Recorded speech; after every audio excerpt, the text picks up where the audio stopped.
sand along the beach at Fisherman's Village is lightly coarse and golden.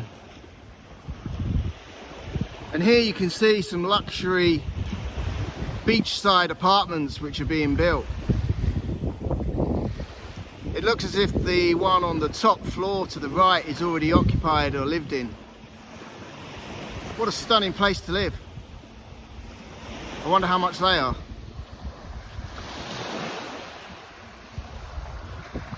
Also along the beach you'll find numerous restaurants and bars and massage parlours offering services and food and drink and refreshments for the travellers and backpackers of Koh Samui.